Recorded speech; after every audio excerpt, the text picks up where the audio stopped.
నా పేరు కంగనా దుర్గమ్మ అండి. నేను యాదవరాలనే. నెలకి చంద్రబాబు గారు 4,000 ఇస్తున్నారు. చంద్రబాబు గారు ముఖ్యమంత్రి అయిన తర్వాత చంద్రబాబు పరిపాలన ఏ రకం?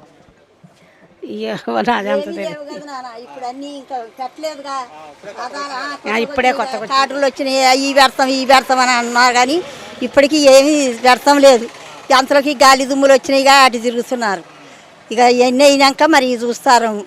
ఇప్పటిదాకా మరి 4,000 పెన్షన్ వస్తుంది అన్నట్టుగానే 4,000 వస్తుంది, పెన్షన్ వస్తుంది. ఇచ్చారండి, 7,000 ఇచ్చారు. ఇప్పటికీ మరి ఇంకా ఏ కొత్త ఇవి పెట్టలేదండి. మా కోడలు మా అబ్బాయి చనిపోయిండు, కొత్త పెన్షన్ రాద్దామంటే అక్కడికి వెళ్తే ఆయన ఏ ఆపలా పెట్టలేదమ్మా అని అన్నారు. మరి పిల్లోడు చనిపోతే డబ్బులు వస్తాయి కదండి, బీమా పథకం పోయేది, అది కూడా రాయలేదు. మరి వెళ్ళి అడిగి కాగితం కూడా ఇచ్చామండి. ఇస్తే మరి ఆయన ఏది పెడతాడోనండి అప్పుడు మేము రాస్తామని అన్నారు. ఇప్పుడు విజయవాడ పరిస్థితి చూస్తే బాగా మునిగిపోయింది, చాలా ప్రజలు ఇబ్బంది పడతా ఉన్నారు. ఎలా ఉన్నాయి కొద్దిగా వాళ్ళ పరిస్థితులు? అక్కడ పరిస్థితులు కూడా బాగోలేదండి. అల్లకొలం లెక్కనే ఉన్నది. అన్నాలకి అసలు దేనికైనా అల్లాడిపోతారు. కేజీ బియ్యం 100 రూపాయలు అంట ప్యాకెట్లు. కొంతమంది అందగా చచ్చిపోతున్నారు జనం కూడా. మనకి ఇక్కడ బాగున్నాయండి, దేవుడి దయ వల్ల. ఇక్కడ వర్షాలే వచ్చినాయి కానీ అపరాధం ఏం జరగలేదండి, అంత బాగానే ఉంది. చంద్రబాబు గారు ప్రజల పక్షం నుంచి ఆదుకుంటారు లేదా? ఆదుకుంటారండి, మరి వరదలలో ఉన్నారుగా, తర్వాత ఆదుకుంటారు. మేమేనా ఇబ్బంది పెడతారు. జగన్మోహన్ రెడ్డి పెన్షన్లో 250 పెంచి వేసాడు, కానీ చంద్రబాబు గారు అలా కాకుండా ఒకేసారి సంతోషంగా ఉంది. ఆయన ఇచ్చినవి మాకు ఇంట్లో పై ఖర్చులు పిల్లలకి వాటికి సరిపోతున్నాయి. సంతోషంగా ఉంది. జగన్ గారు స్థలాలు ఇచ్చాడండి ఇక్కడ. ఆ స్థలాలు మరి ఇప్పుడు మరి ఏమి ఇస్తారో ఏమో, ఇచ్చిన వాళ్ళు కూడా అల్లాడిపోతున్నారు ఇల్లు లేక. ఇల్లు లేదండి, అద్దెకుంటున్నాను నేను. యాదవరాలని ఒక్కదాన్నే అద్దె కట్టుకోలేకపోతున్నాను. వచ్చిన 4,000లో అద్దె కట్టుకుంటున్నాను. ఒకసారి సచివాలయంకి వెళ్ళి అప్లై చేయకపోయారమ్మా, స్థలం ఎలా కావాలని అడిగారు ఎప్పుడైనా? అడిగినా దానికి రాదు అని అన్నారంటండి. ఒక్కదానికి ఇవ్వరంట. ఎందుకు ఇవ్వరండి? యాదవరాలు కొడుకు కోళ్ళు నెట్టి పడదింగతానికి నాకు ఇవ్వరా ఒక్కదానికి? యాదవరాలకి ఇవ్వరంట. ఎవరికి ఇస్తారంటే చెప్పు? ముసలోళ్ళకే ఇవ్వాలి అసలు కాదు ఇల్లులు. ప్రభుత్వం జరిగింది, మరి ప్రభుత్వం ఏమైనా అడగడం ఏం చేశారు? ఏమీ అడగలేదండి. వచ్చి ఏమన్నా యాదవరాలకి ఇమ్మని ఆయన దయండి మాకు. ఏంటంటే ఎవరికైతే ఇల్లు లేవో ప్రతి ఒక్కరు ఇల్లు సంక్షేమ విధంగా చర్యలు తీసుకుంటున్నారు. ఈసారి ఒకసారి పెట్టుతారు చూడండి. మా తండ్రి మాకు ఇల్లు లేదండి అసలుగా. ఇచ్చాడండి అక్కడ రైలు గేట్గా ఇల్లు కట్టించాడు.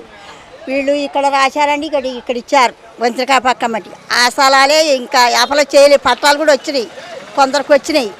మరి ఇల్లు కట్టలే, ఏం కట్టలే. ఇచ్చిన స్థలాల్లో కనీసం మనుషులు నివసించే ప్రదేశాలు ఉన్నాయి లేవండి. అవి దారులు లేవు, ఏమి లేవు. మట్టి పోయలే, ఏం పోయలే. పట్టాలు మాత్రం కొందరికి ఇచ్చారు, కొందరికేమో ఇంకా పేర్లు వాళ్ళకి ఇస్తామని అన్నారు. ఇక అట్లా అంతలోకే ఈయన చంద్రబాబు నాయుడు ఓట్లు వచ్చేసినాయి, ఇచ్చారు. ఈయన కూడా చేస్తామని అంటున్నారు. మరి ప్రభుత్వం వచ్చి 3 నెలలు అయింది, వచ్చిన దగ్గర నుంచి వర్షాలు రావడం దెబ్బతిన్నారులేండి, బాగా దెబ్బతిన్నారు. అవతల బాగా చేయాలి కదండి. మమ్మల్ని కూడా కొద్దిగా పట్టించుకుంటే యాదవరాలు వాళ్ళు ఏదో చెంటు స్థలం ఇచ్చినా చంద్రబాబు గారు ఇచ్చారు, మాకు నీడు ఇచ్చారని మేము తలుచుకొని కూడా ఉంటాం. అది చంద్రబాబు గారి వయసు అంతున్నా సరే వరదల్లో తిరుగుతా ప్రతి ఇంటికి సహాయం చేస్తున్నాడు. అది నిజం అబద్ధం? అవునండి, సహాయం చేస్తున్నాడు. చూస్తూనే ఉన్నాం, వార్తల్లో చూస్తున్నాం. అంటే పక్కింట్లోకి వెళ్ళి మేము చూస్తున్నాం. మాకు టీవీ లేదులేండి. ఎందుకంటే ఈ వయసులో కూడా అంతలా తిరుగుతున్నాను, చాలా గ్రేటే కదా. చాలా రేట్ అండి. అమ్మో, చాలా. ఆయనకి దండం పెట్టవచ్చు. నీళ్ళల్లో కూడా దిగి బీదలకు బాగానే సహకారం చేస్తున్నాడు. పైయోళ్ళు కూడా చాలా డబ్బు ఇచ్చారంట. అవి బాగానే చూస్తామని అంటున్నారు. ఇలాంటి పేదల కష్టం చూసిన వ్యక్తే కాబట్టి ఈ రోజున ప్రజల పక్షాలను ఉండడం కోసం అధికారం శాశ్వతం కాదు, ఈ రోజు ఉంటుంది రేపు పొద్దున పోద్ది. ఉన్న చివరి రోజులైనా సరే ప్రతిదీ వాడికి అందుబాటులో నిలబడని చెప్పి చంద్రబాబు కళ్ళు కనపడుతుంది. హాస్పిటల్కి వెళ్తున్నాం ఆపరేషన్ చేయించుకోవటానికి. చంద్రబాబు ఎప్పుడే పెడతాడు ఆపరేషన్కి, పెడతాడు. ఈలోగా కళ్ళు కనపడతలేదని వెళ్తున్నాం. అది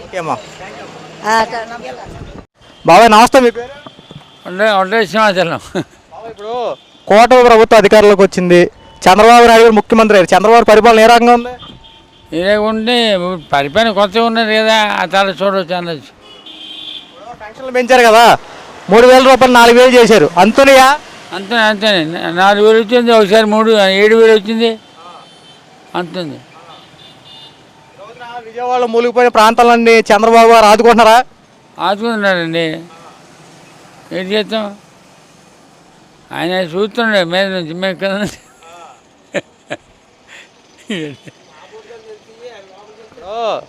చంద్రబాబు గారి పరిపాలన బాగుందా, జగన్మోహన్ రెడ్డి పరిపాలన బాగుందా? ఇప్పుడు కొత్త వెహికల్ కదా, ఆ తల చూడవచ్చు. ఇప్పుడు బాగుంది, ఇప్పుడు మట్టికి బాగుంది.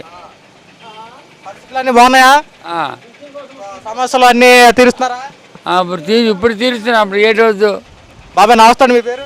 నా పేరు కొత్తూరు బలేశం బాబు. బాబాయ్ ఇప్పుడు కూటమి ప్రభుత్వం అధికారంలోకి వచ్చిన తర్వాత చంద్రబాబు గారి పరిపాలన ఏ రకంగా ఉంది? ఇంకెక్కడ బాబు చేతానికి పరిపాలన చేతానికి ఎక్కడ ఉంది అవకాశం లేదు. నాలుగే సోనాలు బట్టి ఏమి లేదు. తుఫాన్లు వచ్చినాయి. విజయవాడ అంతా మునిగిపోయింది. చంద్రబాబు గారు ఈ వయసులో కూడా కష్టపడుతున్నారు, అది నిజం? కష్టపడుతున్నాడు కానీ జనాలు మరి పనులు చేయాలి కదా బాబు. కష్టపడతాం అయితే జనాల కోసం కష్టపడుతున్నాడు. పనులు చేసే మార్గం అలాగే లేబర్ కోసం పనులు చేస్తుంటే అందరూ సంతోషంగా బాబు. ఇప్పుడు ఎలా ఉంది మీ ఆటో ఫీల్డ్ పరిస్థితి? మా ఆటో ఫీల్డ్ పంచుతా ఉంది బాబు. అసలు ఏం సర్వీస్ లేదు బాబు, వాన వల్ల ఏం లేదు. చాలా ఇబ్బంది పడిపోతున్నాం ఆటో వాళ్ళు అందరూ. రాబోయే కాలంలో ఫ్రీ బస్సులు ఏర్పాటు చేస్తే ఒకవేళ మీ ఆటో వాళ్ళ పరిస్థితులు ఏ రకంగా ఉండబోతుంది? మేమందరం కాటాకి వెళ్ళిపోవటం ఇక. ఫ్రీ బస్సులు పెడితే ఏమన్నా కాటాకి వెళ్తాక అసలు పెట్టలేదే బాబు. పెట్టే అవకాశం కాదు చంద్రబాబు నాయుడు గారికి లేదు. అసమంటే ఆలోచన లేదు ఇప్పుడు. ఇక ఇప్పుడు ఉండే పెట్టడం ఈ పొజిషన్లో ఏం పెడతారు బాబు? ఇప్పుడు జగన్మోహన్ రెడ్డి పరిపాలన బాగుందా, చంద్రబాబు గారి పరిపాలన? వాస్తవం అంటే ఏంది బాబు, వాళ్ళు చెప్తే అటు వాళ్ళు అంటారు, ఇటు చెప్తే వీళ్ళు అంటారు. ఏంటి ఏదైనా జగన్ పరిపాలన బాగుంది ఇప్పుడు వారు చేసిన అన్నాడు. ఇక ఇప్పటి నుంచి ఎలా ఉంటుంది బాబు గారి పరిపాలన తెలియదు. మరి ఎందుకన్నా అప్పుడు ఎంత బాగుంటే కేవలం 11 సీట్లకు ఎందుకు పరిమితం ఏంటి, ఎందుకు ఓడిపోయాడు?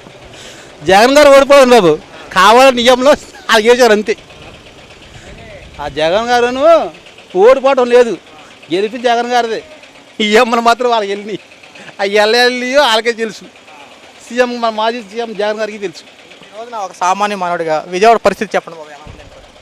ఈ జోడ పరిస్థితి ఉంది బాబు. ఆ పరిస్థితి వస్తే మరీ దారుణంగా ఉంది బాబు. తెలియదు అందరూ చూస్తూ ఉంటున్నారు రోజు టీవీల్లో. ఇవాళ అంతే.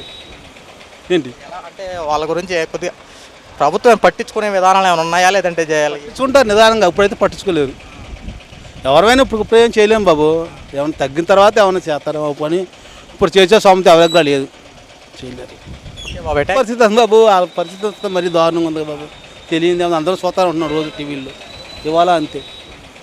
ఏంటి అంటే వాళ్ళ గురించి కొద్దిగా ప్రభుత్వం పట్టించుకునే విధానాలు ఏమైనా ఉన్నాయా, లేదంటే చేయాలి? చూంటారు నిదానంగా. ఇప్పుడైతే పట్టించుకోలేరు ఎవరైనా. ఇప్పుడు ఏం చేయలేము బాబు.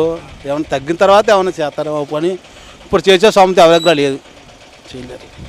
ఎవరైనా ఇప్పుడు ఏం చేయలేము బాబు. ఏమైనా తగ్గిన తర్వాత ఏమైనా చేస్తారేమో పని. ఇప్పుడు చేసే సొంత ఎవరికి లేదు, చేయలేరు.